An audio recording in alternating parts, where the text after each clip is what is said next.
You are listening to the Horse Radio Network, part of the Equine Network family.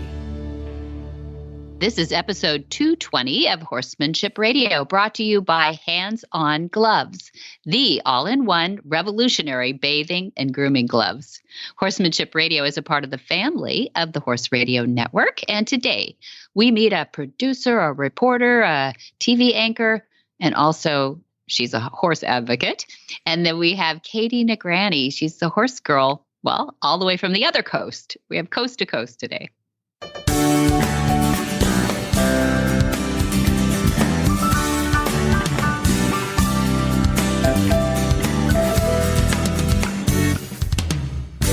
This is Debbie Laux, and you're listening to the Horsemanship Radio. Thanks for joining us. Horsemanship Radio airs on the 1st and the 15th of the month, and I have my producer, Jen, with me today. Thank you, Jen.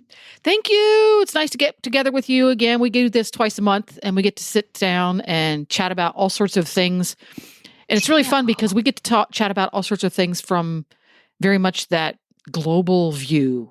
It's kind of fun. We do, yeah. Coast to coast. You're Florida. I'm California. So there's a start. And actually, our first, we have guests from both coasts today too, all horse girls, which is a lot of fun. And it's fun to talk to those in Florida about so many facilities are growing and becoming so cool there. I think WAG and Tryon and all these crazy things mushrooming. The East Coast is pretty hot today. Mm-hmm. Yeah, you're so hot right now. Yeah, really fun. Well, things are really hot at Flag Is Up, the California Horse Center as well. How's everything going out there? Yeah. Oh, we're having so much fun, Jen. Thanks for asking. The mountain trail will be a subject that comes up today too, and our Mark Bolender designed mountain trail course is kind of the talk of the Central Coast, which is kind of fun because we do open it up for people who would like to sign up. We keep it to 10 or less a month, but once a month, right in the middle of the month, we do let people trailer in and have a little see. The boarders, once they orient themselves to it, actually can play on it any day they want. So I'm curious. Are we going to be seeing mountain trail competitions sometime in the near future? Yes. Spoiler alert. Yes. Yeah. I mean, that was part of it too, was to be able to have events there because it's in the infield and you can really spread out on Flag Is Up Farms anyway, and the California Horse Center. So what's this thing, California Horse Center and Flag Is Up Farms? I'm confused. What's the name thing? Yeah. Anyway, help me out. Well, Flag Is Up Farms, we've been here since 1966, and that was a horse racing state-of-the-art facility, and it has a reputation throughout the world in the horse racing industry, definitely for thoroughbreds, and Monty Roberts. The California Horse Center was something we wanted to take a different level, again, of playing with horses, but in a professional way. So we have a wellness center, we have the mountain trail, we have walkouts. So we built 27 walkouts. Those are the 12 by 12 stalls with stable comfort matting in them. The kind that's big Tempur-Pedic matting. And, it's like 4 inches thick. So you can almost like bounce up and down on it. It's really cool. And then walkouts with, the horses are able to keep moving. And Jen, our theme is about movement and keeping horses happy and healthy through movement. And so that all is part of the California Horse Center theme. So we want to get a reputation in that. I don't want people to think we only have a racetrack and thoroughbreds here anymore because we really have opened it up to a wider scope, more in keeping with Dad's philosophies that he's been, his mission statement for the last 30 years is go forth and make happier, healthier horses. And so this is to carry forth with that idea. Yeah, and that applies to every horse, whether it's a wild horse, a pasture puff, a race horse, a competition horse, all horses because these methods, I guess method is the best word to use. It applies to every horse, which I think is so much fun because I've been able to I get to talk to you all the time, and I get to take so many really interesting light bulb moments that I get from you when we talk about horses and apply them to my everyday horse life. It's not one of those things that this is a technique that you use when you ride dressage. Right. It's not. Everything that we talk about here is very, very global, and it applies to every aspect of your interaction with horses. And as you guys out there at Flag is Up Farm, the California Horse Center, have demonstrated, it also applies to your everyday interactions with humans, dogs, cats, deer. It's an application of, it's almost a philosophy of life, of how the universe is and how you can interact with it to make it a better place when you're gone, right? Yeah, I think probably the signature is that what is the best way is, as you say, to interact with a different being. But in our case, we're really specific with a flight animal and a carnivore. Carnivores, whether you're a vegetarian or not, you are a carnivore. You might be an omnivore. You can eat meat. They know it. We're built as a predator with our eyes in the front of our heads. We act predatorial sometimes when we train horses in the traditional way. So sometimes horses we act know predatorial when we're not training horses. Well, that's with our husbands, but other than that, but what we learn from horses, what we take away from horses, we like to have here on this show, because so much of it does help us. You'll hear that in Katy Negranti today, how she talks about how that made her a different person, and I'll let her say how she became a different person, but it was definitely her experience with horses and around horses.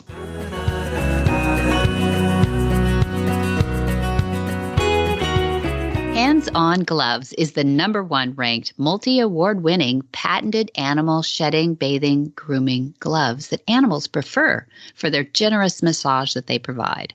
Hands On is currently expanding to bring you revolutionary new animal products as well as high-quality, effective gardening gloves and tools.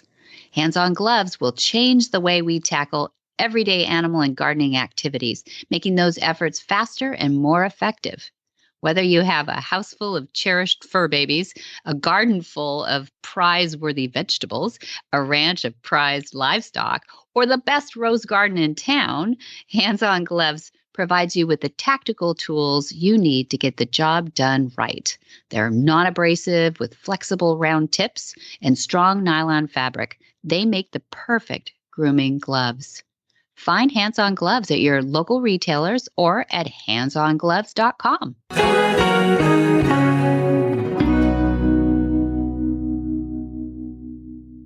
Katy Negranti was born and raised near the central coast of California. After graduating with a degree in animal science, Katy went full-time into training horses and soon participated and won an extreme Mustang makeover where she had 100 days to gentle, train, and compete on a wild horse. Katy has a great appreciation for horses as true athletes. She has seen some great horsemanship, but also some of the dark sides of horsemanship as well. Troubled horses forced her to think and act outside of the box. Well, welcome, Katy Negranti. Welcome back, I should say. I'm glad to have you back on the podcast, Horsemanship Radio. And I'm glad to have a local girl back. That's always fun, too. Yeah. Thank you for having me back again. Love it. Love it. Well, you made the long drive from Morro Bay, which is about an hour and a half, I guess, above us here. A beautiful place that you live. And you came down and had a play on our mountain trail. So we got to talking, and I knew I had to have you back on because it was fun watching how you handled and what you've been able to do with Monkey. Your cute little, he's a cute little quarter horse. And I wanted to talk to you a little bit too about how the arc is going, how you're progressing with training horses. But I know you from the last interview that we did that you are, you're the next generation. You're taking things to the level of working with remedial horses and doing some things that are a little outside the box of just starting horses too. So I wanted to cover a lot of territory today, but I'm going to start with why'd you bring Monkey here last weekend for our mountain trail? Well, I raised him. So his mother was the big reason I got into problem horses, not because I enjoyed working with problem horses, but people who knew his mother kind of knew how difficult she was. And I bought his mother as a 3-year-old, and people said she was going to hurt me and she was dangerous and she was crazy and all these things. And a few months later, I had her just hobbled standing in the middle of the arena while they were dragging with the tractor. And all of a sudden I had all these horses added to my string. Yeah. We want our horses to do that too. Yeah. You know? So years later, then I bred that mare, and people still thought I was crazy. And, you know, you get Monkey, and Monkey's 4. And he's kind of the horse that, you know, I'm careful about what I do, like how quick I go, because it's easy to like traumatize one. Not to sound all careful, but yeah, both. Right.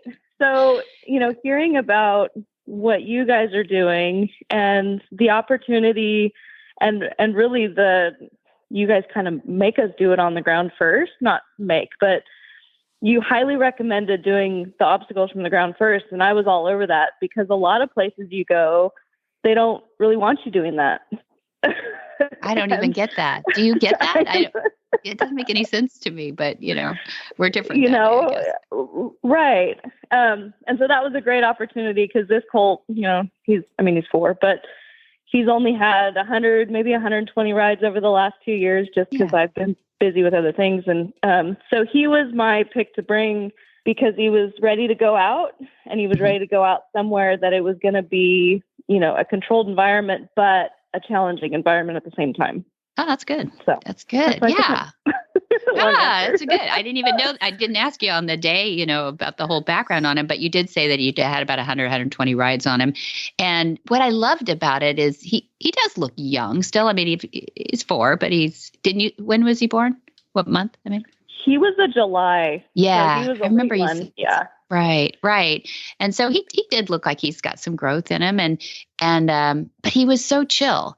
And usually when the horses walk out there, I don't care how, you know, what their age is, they have big eyes, you know, they say, oh, look at this playground, never been here before.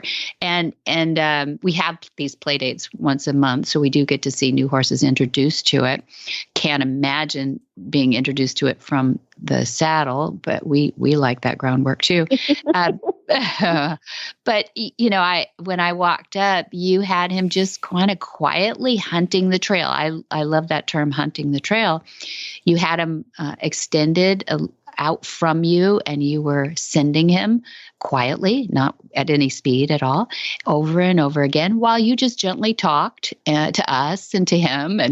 And I just love your manners with the horses. And I can tell when somebody has worked with some remedial horses too, they're not reactionary or quick, you're very incremental. And I was just really pleased with how you're training him. So I want to know a little background on him. We got to know that, but you had told me that you changed the way you trained horses when you started working with remedial horses.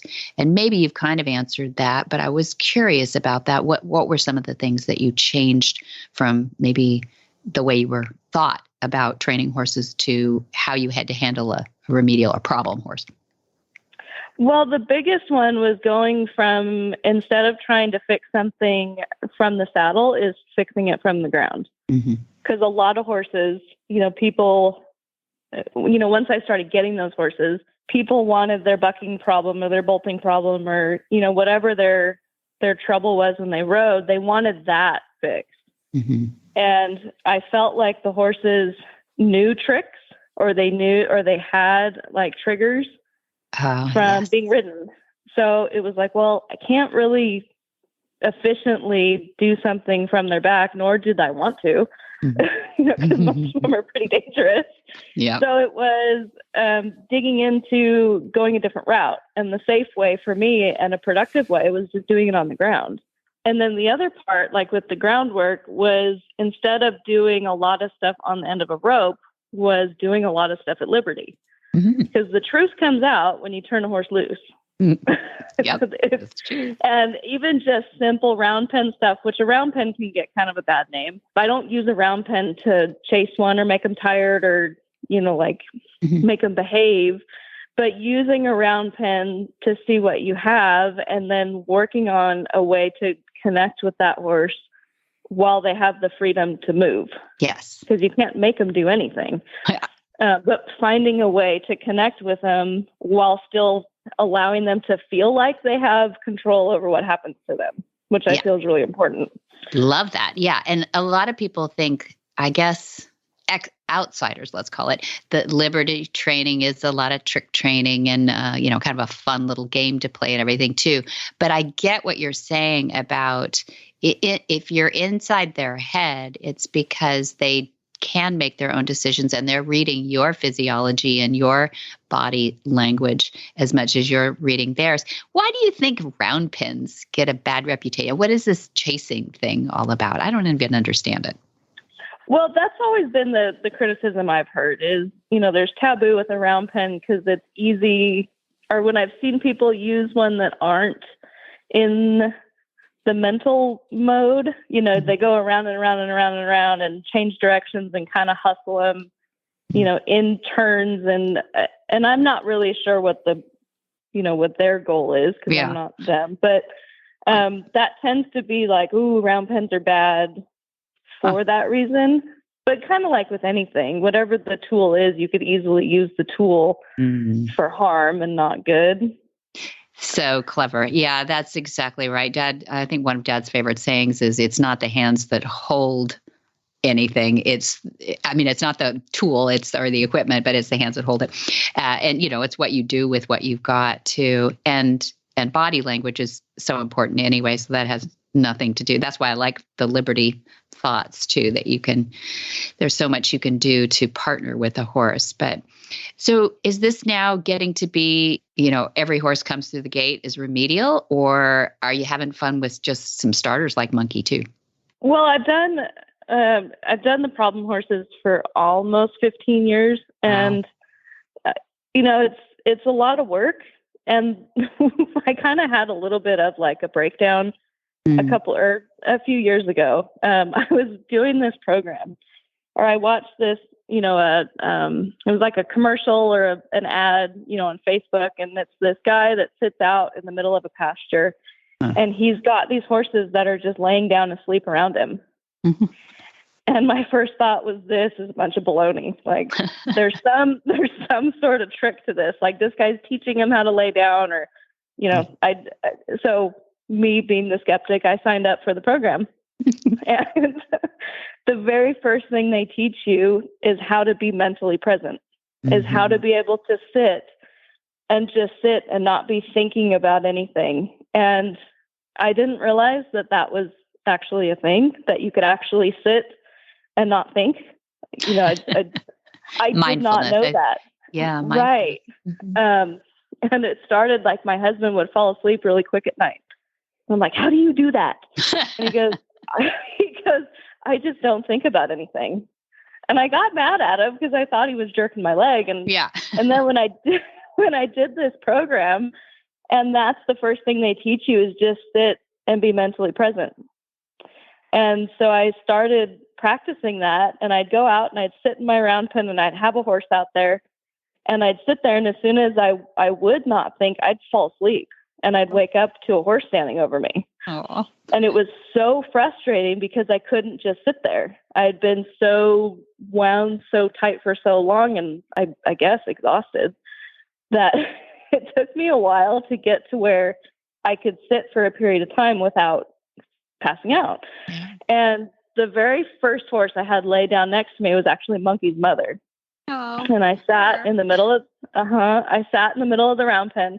I don't know how long, because for some reason, when you're in that place, like time doesn't really make sense, or you don't really have a sense of time. Yeah. And I just remember sitting there, and she comes up right next to me and lays down right next to me, like close enough I can touch her. And I just thought in my head, I got it. And she got up and walked to the gate. And right. it changed horsemanship for me, because I realized how much even things that we don't show, the horses pick up on. So how much of the problems that we deal with horses are actually horse related versus the connection or communication between the human and the horse. Yes. And so then I went kind of more down that route of people needed to be more involved. And I was also quite a bit more like, I don't know if you're going to get the results that you want. Kind of way, I'd warn people, I might be able to do it, but unless you're involved, kind of thing. So I was able to scare a lot more people off that wanted me to just fix their problems. Good idea. Yeah, no, it's just, it's a vetting process. That's great. Because I realized how much just me thinking changed the relationship with my horses. People that have taken lessons might be able to relate to it. If they're thinking right now, I have no idea what planet she's from. And have you ever, think about this, not you, but the listener, have you ever had a lesson where your teacher asks you to maybe you're in a nice little slow trot and the teacher says, just think, walk. And suddenly your horse is walking because you just thought walk. People get that a lot in lessons. So if you know that you can somehow communicate through those butt muscles, somehow from your brain, and I think from your breath and from your heart rate and everything else, a slowdown is the easiest one to learn from. I think then people will relate a little bit, if they didn't understand what you were just talking about, to that. Because we're not talking about telepathy here. We're actually talking about communication between two sentient beings. And there's an energy between us. And I don't mean that in an ooey way. I mean, literally, it's measurable by science. There's energy between us. And horses can certainly read our physiology. We know that because they survive all these millions of years from being in tune with predators. And yes, we are them.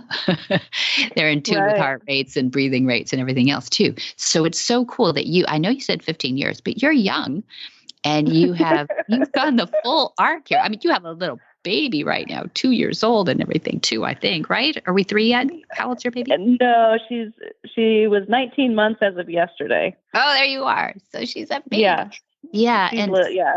See what I mean? So you're literally in that part of life where everything is going, fur flying in different directions. Yet you can bring it all together and sit and write. I love that. And you give lessons in this. You teach clinics and you have seminars.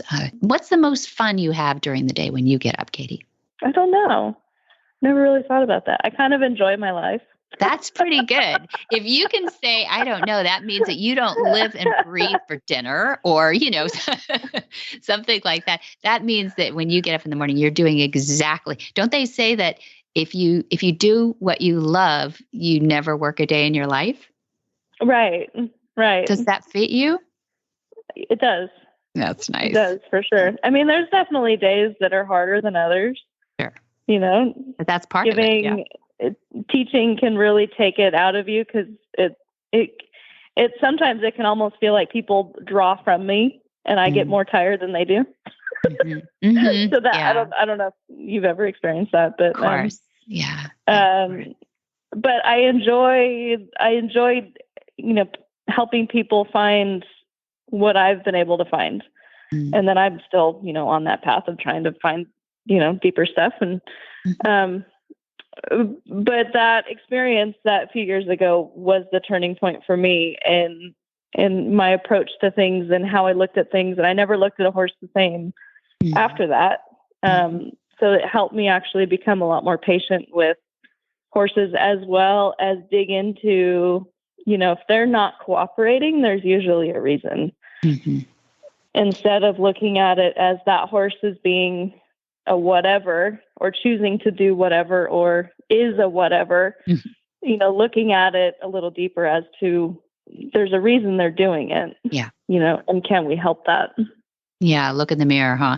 Yeah, and what are you going to do with Monkey? What's his future look like? Well, Monkey would like to stick around because he likes being here. Good. But I have some siblings to him. I've been raising like 2 to 3 colts a year. And the oldest ones are 2, other than him, but I don't really count him. But the oldest ones are 2. And I haven't sold anything yet. You're a horse hoarder, right? So no, I know that's part of your business too. So getting, these 2-year-olds, like starting to do a little more stuff with them. And then I've got some yearlings I need to start doing stuff with. And so it's always been kind of a dream to raise my own.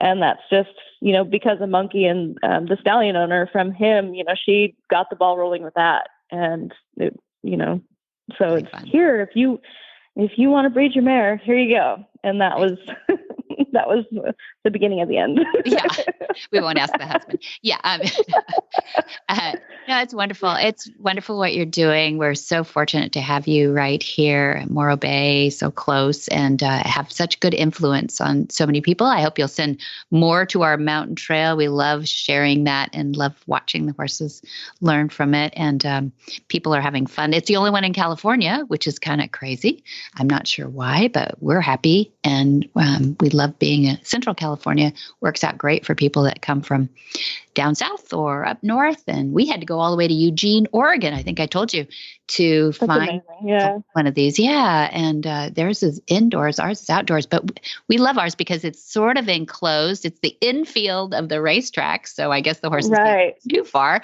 But on the other hand, you kind of feel like you're out in the field, and it doesn't feel cramped at all. So anyway. Yeah, that was an amazing course. That was so much fun to, challenge the little guy. And there's so much variety there, and everything is built really nice. Yeah. Thank you. That's exciting. So, and it was good. The gentleman I took with me was very new to it. And so it gave us some really good homework of, sometimes it takes letting someone go and try something to help them see, oh, that's why we do that work. Yeah, exactly. From the between ground. the two of it. Yeah. He does some stuff with his horse on the ground, but most of our lessons together have been riding. Like, he's like, I want to learn how to ride. So doing that over the last weekend was really good because it showed him, oh, I guess we should do some of that so that way I can have my horse be more like your horse. Yeah. Yeah. So that was a really good takeaway was being able to go and try it and see what your horse tells you your homework is. Yeah. That's it. That was really good. Mm-hmm. Come to the mountain trail and find out what your homework is. That's the theme. Right. No, y'all did really well. It was really fun. Nice to meet Dawn too. And happy to come back. So, well, thanks, Katy. It was nice to have you for the second time. We'll have you back again when you've got Monkey, growed up, and maybe some of his siblings coming on. Right. Yeah. It'll be fun to see them evolve. Yeah. Well, thank you for having me. Thanks, Katy.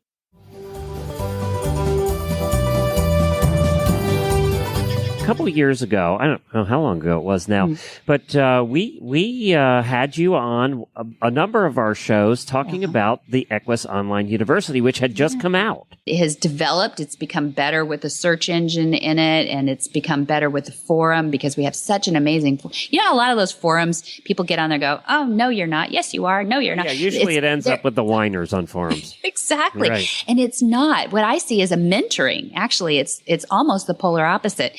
Because we do give these rosettes out for people who've completed so many lessons, and once the rosettes started, now we have we're up to 5 rosettes for somebody who's watched every lesson, and you have those rosettes by your forum personality in your profile, and so you can really see who's watched all these things. So it gives them credibility when they come in and say, hey, have you watched this lesson? So people come on there and they're using it as a training tool, frankly, and they get on there.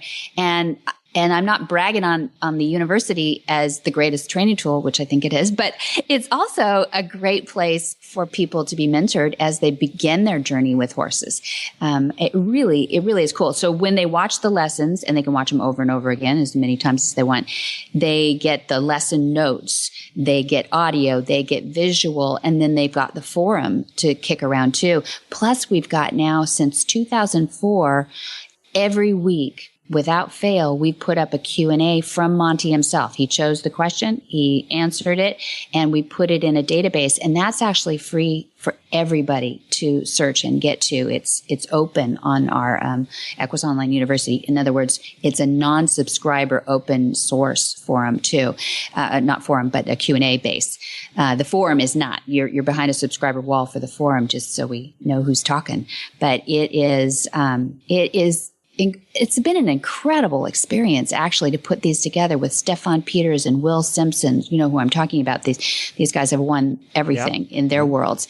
And Charlotte Bradals, and if I get started, Richard Winters, and so many guest lecturers that are on there too. So some people ask, why is it called university? Well, that's what a university is. It's not just one opinion. It's not just one deliverer.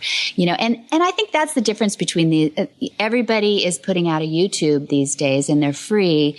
So people ask us sometimes, why do you charge like up to $10 a month? And well, it's expensive to make the university. Everybody knows quality is not cheap, but it's really our mission statement. And I know that sounds a bit trite, but it's true. When you've worked at it for 5 years, just to get all that quantified and on there, there are just almost no subjects we haven't covered at this point. But Dad and I were looking at the list, and he goes, hey, I'm going to be making videos well into my 90s. And I went, yes. So, promise and sign here. So we do have a lot of subjects left to go, and a lot of people we want to still get on there. What do you think of it, Glenn? Well, I think one of the things about training horses, same as training anything really, is that you're going through stages, and you're always coming up to a new problem to solve or a new issue to deal with. And what I like about the university now that you have so much content on there is that whatever issue you're running into, there's going to be something on there to help you. So not many people are going to go on there and watch all the videos because there's just so many of them. What you're going to want to do is go on there, and you're going to want to watch the videos that relate to the situation you're in currently with that particular horse. And that's what I like about it, is it has so much content now that whatever you're dealing with, you're probably going to find an answer somewhere, somehow. And if not, you can go to the forum.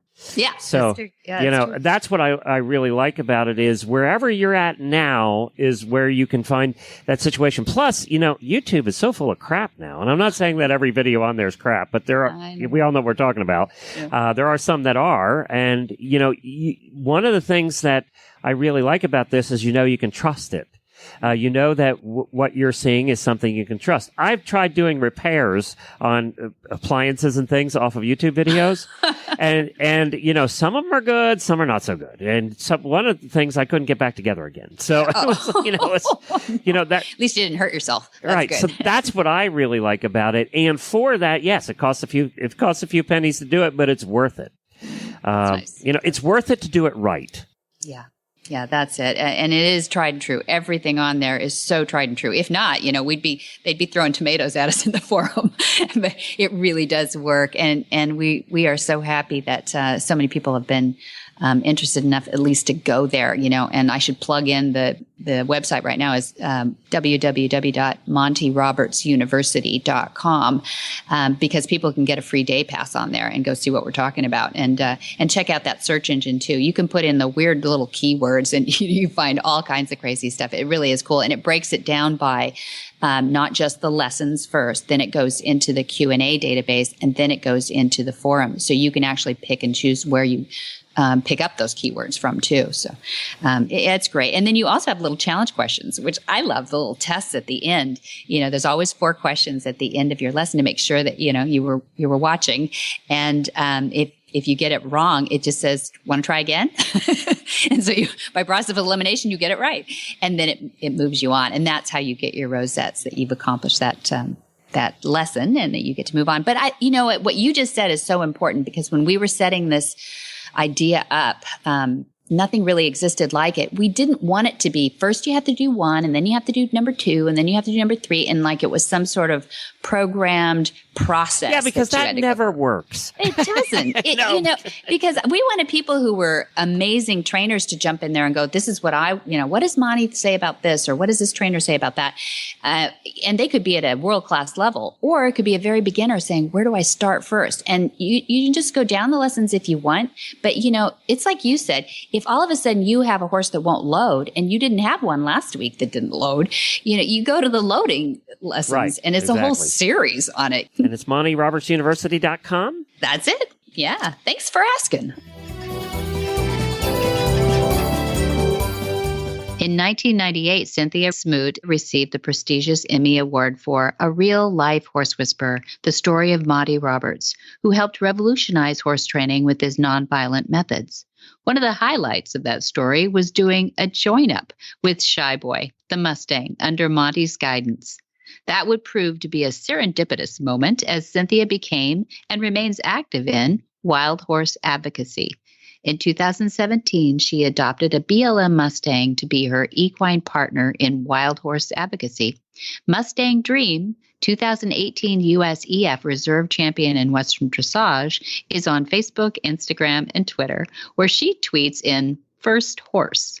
Welcome, Cynthia Smoot, Emmy Award-winning anchor, and Monty Roberts. We finally, after all these years, got you back together, but a lot of water has crossed under the bridge since 1998, Cynthia. That's the year that you won the prestigious Emmy Award for A Real-Life Horse Whisperer. Tell us a little bit of background. How did that become a thing?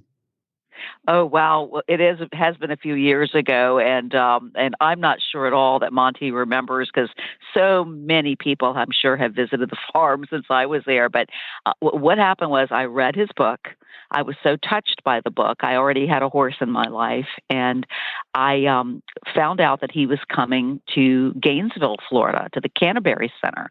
And so a photographer and I went up there. I think it was a Friday night or a Thursday night. It was a nighttime event, and I watched Monty in action do basically the untouched horse, and had a saddle on him and a rider on him within, 40 minutes or something. And I couldn't believe my eyes, which is, I'm sure, what you hear from a lot of people, Monty. And I remember we did the story that night, and on the drive back to Tampa, my photographer and I were chatting, and he said, this is a bigger story.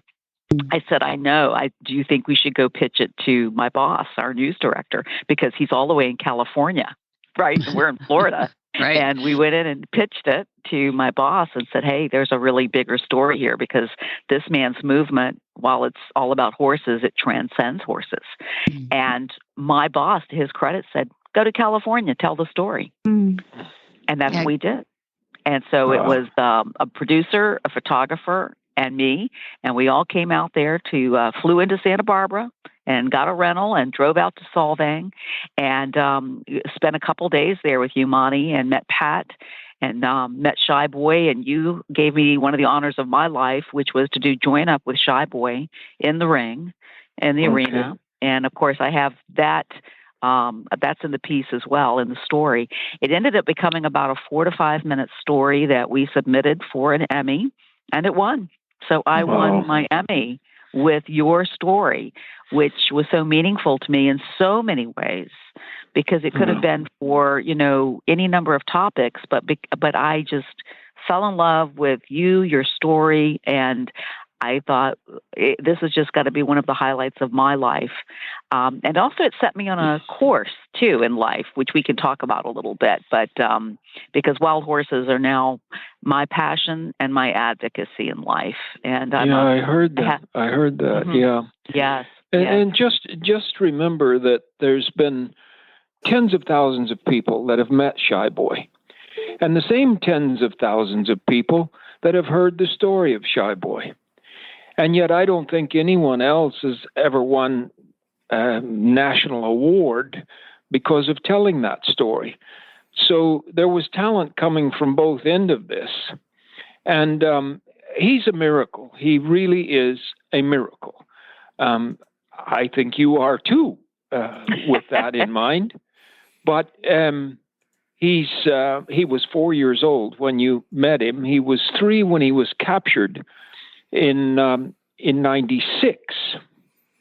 And later, Easter of 97, the BBC asked me to go out. I hadn't been near him. They had a veterinarian watching over the horses, and they had 3 horses chosen. And Shy Boy was their final choice to be the single horse that would be joined up with in the wild. And that was in 97, Easter of 97. And back in 97, it came to me, a chance to prove my beliefs, you see. Part off a Mustang on the desert wide, cause him to accept me and keep his pride. Amazing. And he's still here. I know. And there goes another miracle. Mm-hmm. Yes, because I remember you did a follow-up where you took him out to the desert to see if he wanted to go back to the wild. And because I can remember just sitting there with tears streaming down my face as you guys were all packing up your gear to leave. Mm-hmm. And he shows up, watching you, and then comes, racing down the mountain like, oh no, don't leave without me. I know. And I that touched my heart. Money, I will tell you, I just couldn't get over that. But you know this, that once you've won the heart and the trust of a Mustang, you have it forever then. Oh, for sure. All you have to do is live by the rules of no violence, and he will be your friend for life. And this is unbelievable because Mustangs don't live to be 30 years old. Exactly. Typically, I mean, he was captured at 3 years of age, and for 3 years, he never had a veterinarian look at him. He never had any anthelmintics. He had no worming, so his body was full of internal parasites, just as every Mustang is.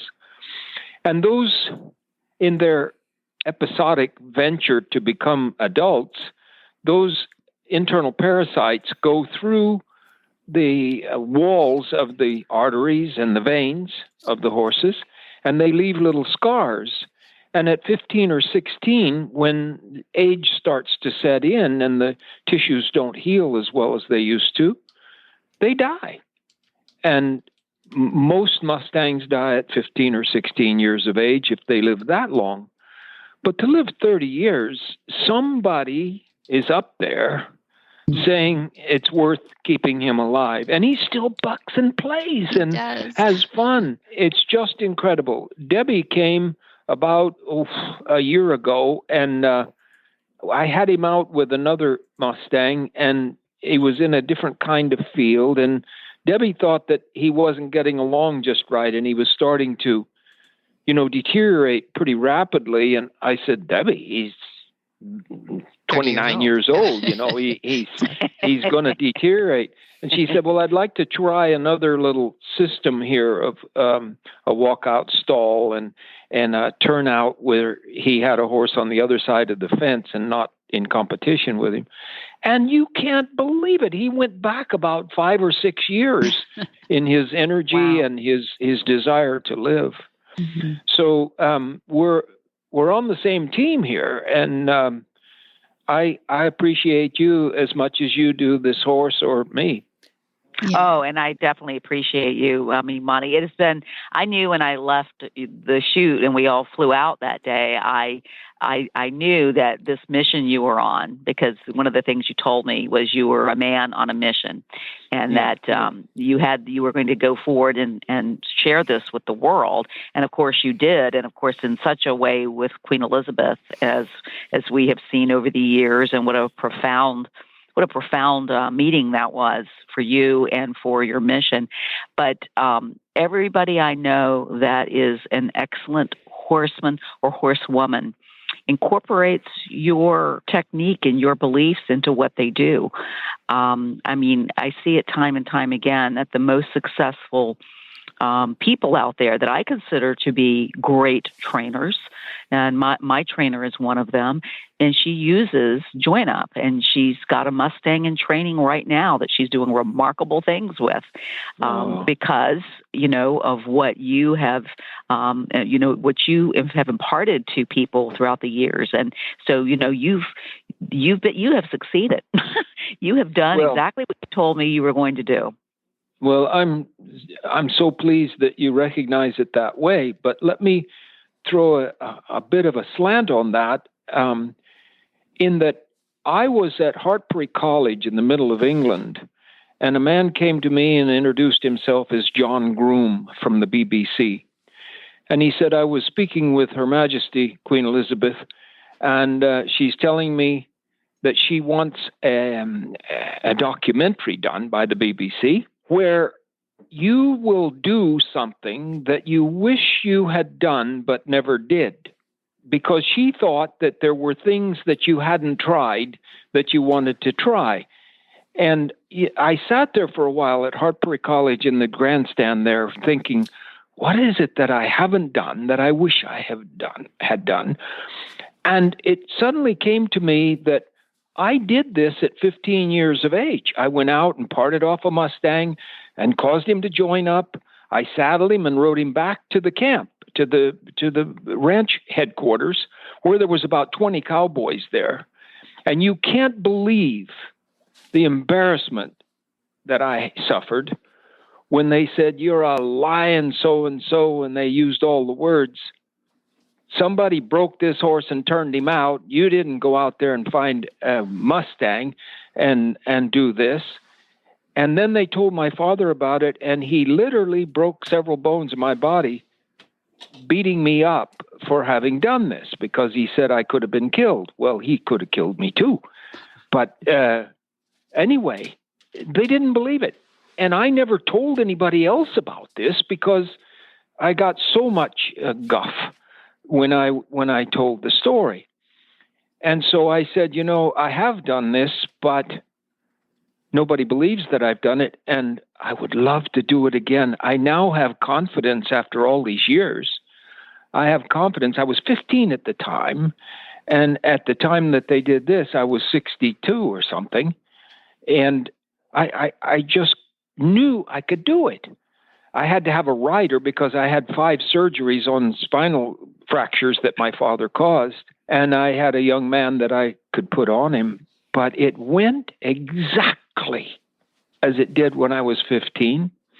And I put this boy up and we rode back to the house. Now, I've done several things since then, but now everybody knows that it can be done. Oh, and yeah. Her Majesty kept saying, we can change the world. And I cringed because every time I talked about change, including nonviolence in my work, I got hammered down for it by people that said, this crap gets away with itself and we're out of business. And they just really hammered me all the way through, throwing me out of halls of fame and taking away championships and stuff because I didn't do what I said I did, And now, if it wasn't for Queen Elizabeth, this never would have gone round the world. And she sent me to 41 countries and said, I want the world to change. And I believe that Queen Elizabeth II is still somewhere pushing the buttons and guiding all of this. Mm-hmm. And it's really changing. Yeah. Even those that were dead set against it, go watch the finals in the working cow horse now, and you'll see horses that you swear are loving what they do instead of just doing it because they're forced to. And I sit there, they're not going to give me credit for it. For those pros are not going to give me credit for it. They say they came up with it themselves. That's okay. I don't care. I'm in it for the horse, and the horses are so much better off today than they were in the days when I grew up. which is such a blessing. It's such a blessing, Debbie. And Cynthia, in '98, had you known the influence that you had too, I think that there are all those people, Dad, that you've influenced, like Cynthia, who was able to use your platform, Cynthia, and I thank you for that too. That an Emmy is no small deal here in your world, right? No, that is. I would say that's a pretty big honor, and that is certainly one of my career accomplishments. And then recently, I was honored by the Cloud Foundation, which is a wild horse advocacy group, for my advocacy. And I told them at the time, I said, this is going to go right up there next to my Emmy, because to be honored for what I'm trying to do for wild horses is also a huge accomplishment for me. And of course, I remember Monty, you saying back then too that you just felt like there wasn't going to be enough time to just get everything done, and you feel like you're in this race to try to get things to affect change. And, but I look at what you're doing now and with social media now, and then this international online course and all the people who've come now to Flag Is Up Farms. And clearly, the difference you're making in the world for horses is just phenomenal. And your legacy is going to be with us forever. I appreciate what you're saying. Sometimes from this side of it, you wonder. I know when I was in my 60s, that was in the 90s, when I was in my 60s, I thought it was over then, and I really felt I would fall short in what I wanted to accomplish. But I have to tell you that when it went into the 21st century, and the years that Her Majesty kept telling me, you go down the road, I want to see more of this, and so forth. I just never thought that it would go this far. Now I cannot do anymore. I just can't. I'm 87. I can't do anymore. But this call means so much to me, because it means that people who are still young and have a message to tell are making it happen, and it will go on. There's no question it will go on in perpetuity now. But every time I sort of acted as though I wanted to pull up, the Queen was saying, no, I want you to go to, and then name some country, and without her, it just wouldn't have happened. But without Shy Boy, it wouldn't have happened. Without Monty, it wouldn't have happened. And now without you, it wouldn't have been to the extent that it is by any imagination. Well, thank you for that. I really appreciate that. Cynthia, I'd love to jump in here and ask you about your Mustang, Dream, the Mustang, and what made you decide in 2017 to adopt a BLM Mustang and have Dream become your equine partner. Well, I had already been working in wild horse advocacy for several years at that point. But in 2016, I actually went up to the Pryor Mountains with Ginger Catherines, and for the first time, actually sat on the ridge and watched wild horses and observed the family units and everything about it. And it was in that moment that I realized when I left that I needed to up my advocacy, that no longer was it going to be just enough for me to talk about it, but I needed to walk the walk as well as talk the talk. And so I really at that point said, I need an equine partner. And of course, it needs to be a Mustang. So my trainer, Marcia Sapp of Tallahassee, soon to be Ocala, she was training a wild horse, a Mustang, for the Extreme Mustang Makeover. The year that I saw her on Facebook, and I had already met Marcia on Facebook and was thinking about going up to do a story. And then my executive producer was like, well, that's 4 hours away. You need to find somebody closer. And I just couldn't. So cut to the chase. I started following her on Facebook and just noticing this beautiful Palomino. And she starts DMing me, direct messaging me, this is the horse for you, after she learned a little bit more about me. So, of course, that made me, really curious. So my funny little story is that we're going right up and now until the time of the actual competition. We were literally days away. And I had not laid eyes on this horse. We had some friends who have a plane. And I said, we can't bid on this horse. They auction them off after the event's over. I told my husband, I said, we can't bid on a horse I've never met, And so our friends flew us up to Jacksonville where they were, 45 minutes versus 4 hours in the car. And I got to meet Marcia, and I met Dream, and of course, love at first sight. So my husband and I already were, that weekend, we could not go to the event because we already had tickets, bucket list, to see Misty Copeland dance. In New York City. Everything's paid for, the hotel, the plane tickets, everything. So I told Debbie this story, Monty. It's a little bit funny. So I'm sitting there. We're watching Misty Copeland, do her amazing dancing on stage. I've got my phone under my wrap in my lap, hoping that it's not too loud if it buzzes, because the ladies behind us would probably call security and have us thrown out. And my phone starts buzzing that we are the winners of the bid for Mustang Dream. And so we literally adopted her that evening while we're watching the ballet. And you screamed, and they threw you out. Yeah. Almost. So I'm bumping my husband in the dark, and I'm looking at him mouthing, "We got her. We got her." And he's looking at me, and he's like, "Oh." And then we kind of fist bumped, and we couldn't actually yell and cheer until after intermission came up and the lights came up, and then we did. Right. So she is, so her name is Mustang Dream because, from where I sit, Mustangs all dream of being free and with their families, and in the wild and being managed on our public lands in the wild. But she's delightful, and she is such a just such a sweet horse, such a social horse, and she still is with Marcia, the original trainer of her, who did amazing things in 90 days, which is the same, sort of the same thing. And she uses join up the same way that you do, and so she is my equine partner, and and she's my equine partner in advocacy.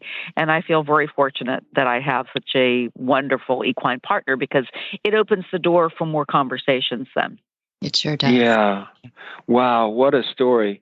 That's really something. Cheryl Ladd was out there when we rode Shy Boy back to the house.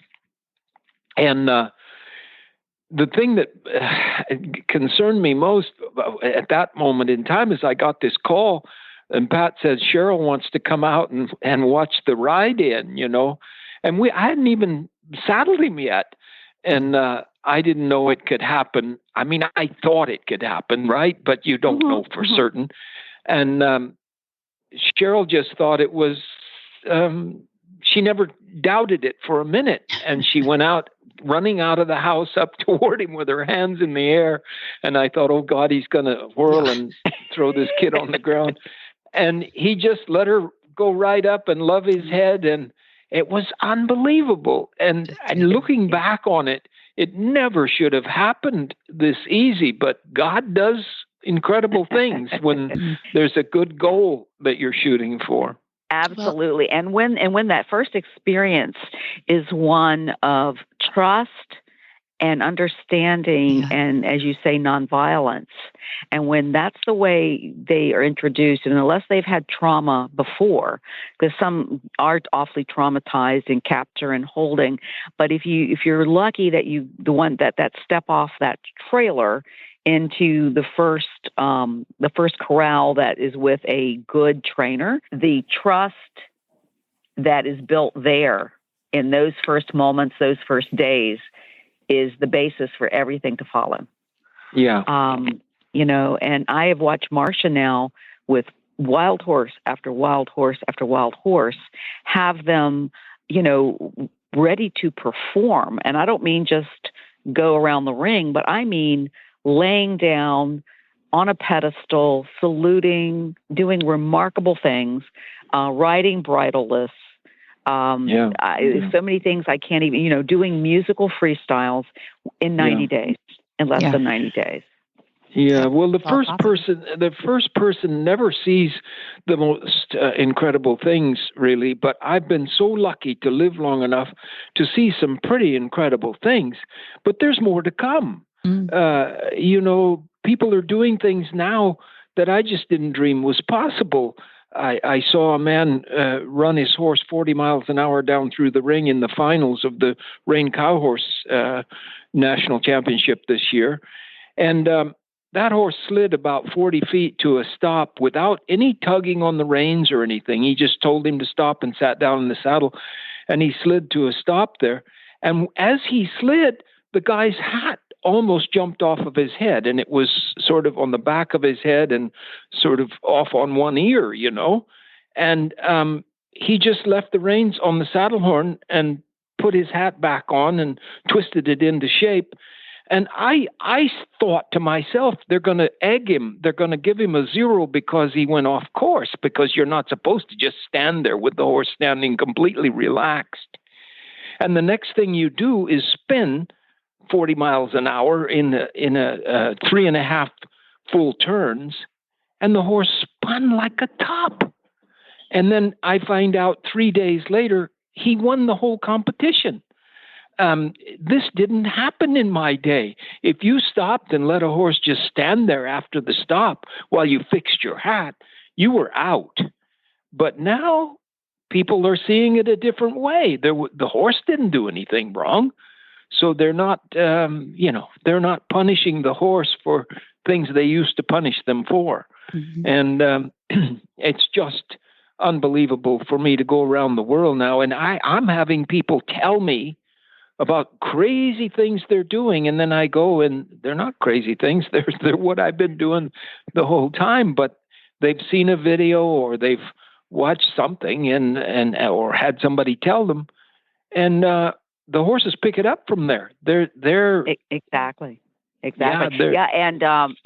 you're right. And it's critical, as you know, Monty, because you're observing this too, that nonviolence and the things that you and I believe in when it comes to horse training, that gets rewarded by the judges, so that. Then you know that you're doing the right thing, and when you go into the ring, you won't be punished or lose points because you're doing the right thing. I showed working cow horses for 40 years, and I never heard a judge say, I gave that horse 2 extra points because he really looked like he wanted to do what he was doing instead of just doing it because he was told to. And now all the judges are saying this kind of thing. That's what we're looking for, the horse that wants to do it. Well, when you were using violence, they didn't want to do it. They just did it because they were afraid not to. And so we're getting advanced performances now that were never seen before. That's it.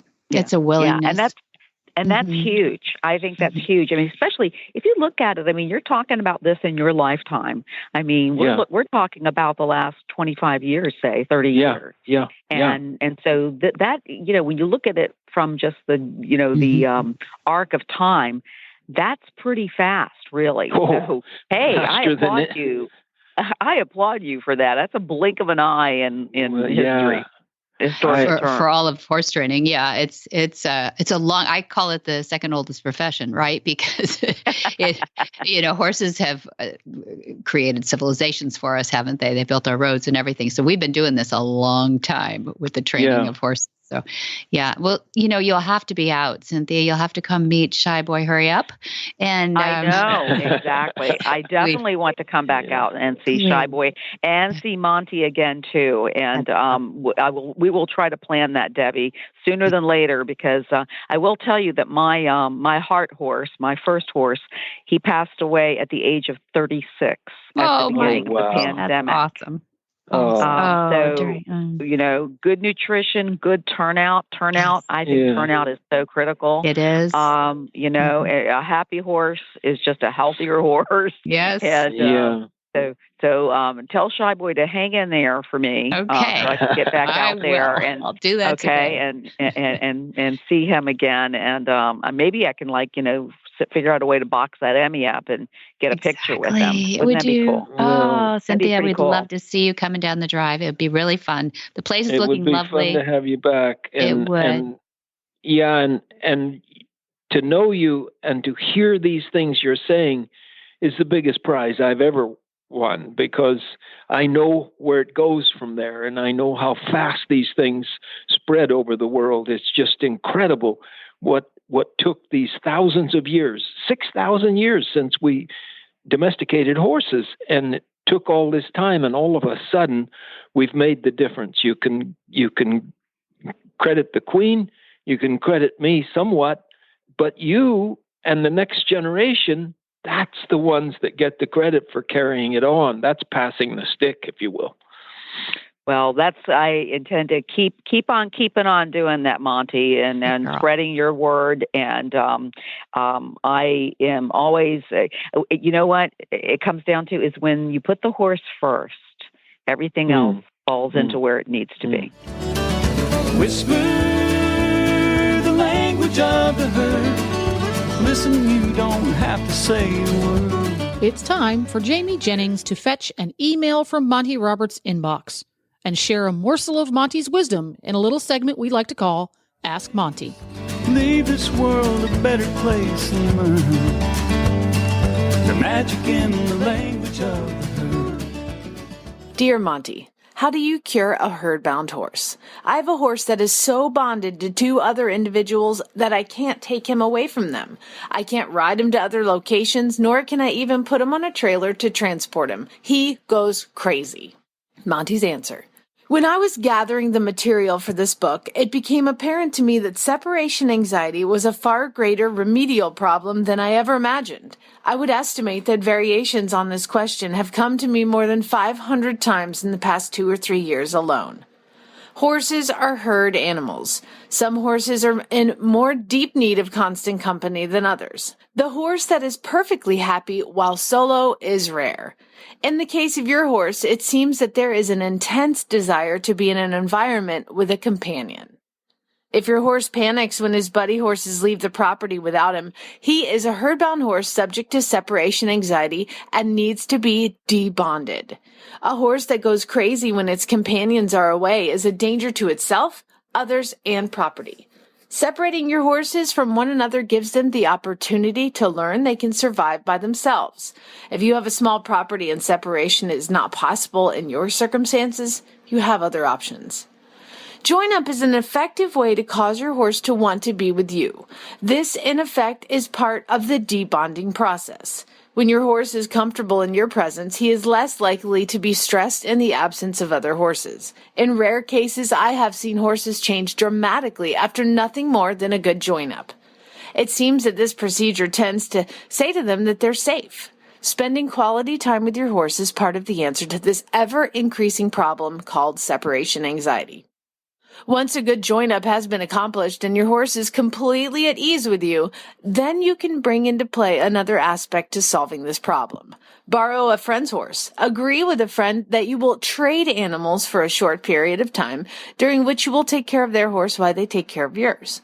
Another thing you can do is let your horse spend some time in a different location. Simply shift your horse around for a while.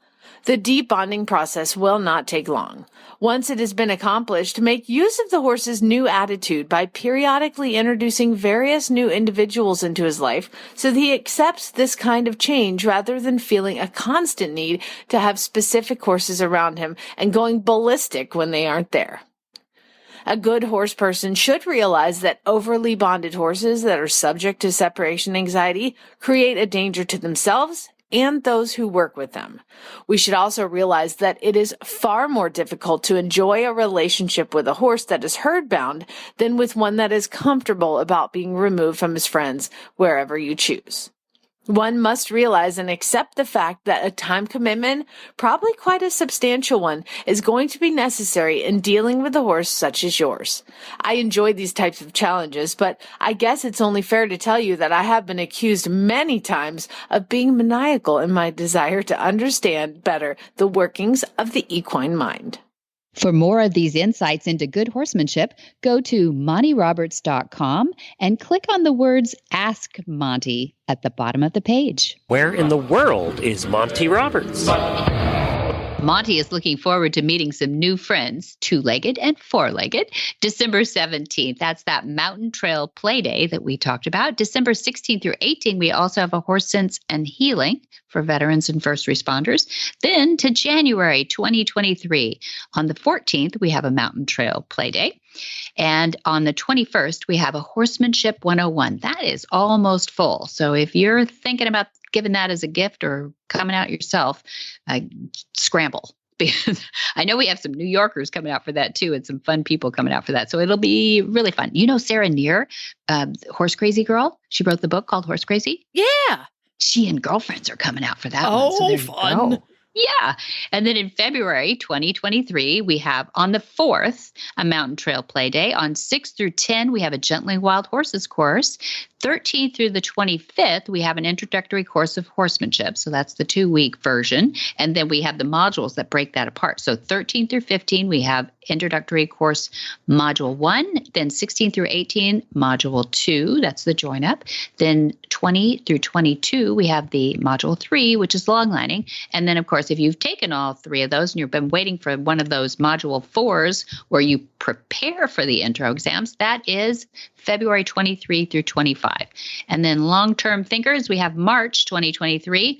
On the 11th, we have another Horsemanship 101, if you didn't get into that January one. And then March 13 through 17, we have a Monty special training, really fun. And then March 18th, we have a Mountain Trail Play Day.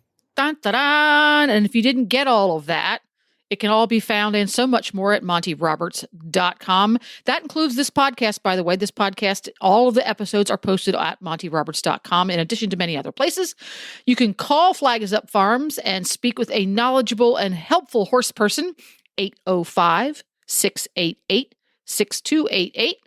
And for details about today's show, you can go to HorsemanshipRadio.com, MontyRoberts.com, HorseRadioNetwork.com, all of those. And you're going to find links, photos, and more information about today's guests and topics. Follow us on Facebook and Twitter and Instagram. That's right. Monty Roberts is on all 3. On Facebook, it's easy. Monty Roberts with a little blue check mark. Instagram and Twitter, Monty_Roberts. And thank you very much to today's sponsors. And they are... Oh, that's Hands On Gloves. I love Jay Michelson over there and his invention. It's so cool. And that's a grooming product. And then we have Monty Roberts University. And this part is for your brain. And that is all his concepts in over 700 lessons on MontyRobertsUniversity.com.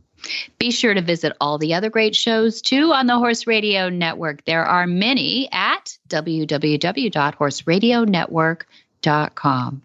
Until next time, have many happy horse hours.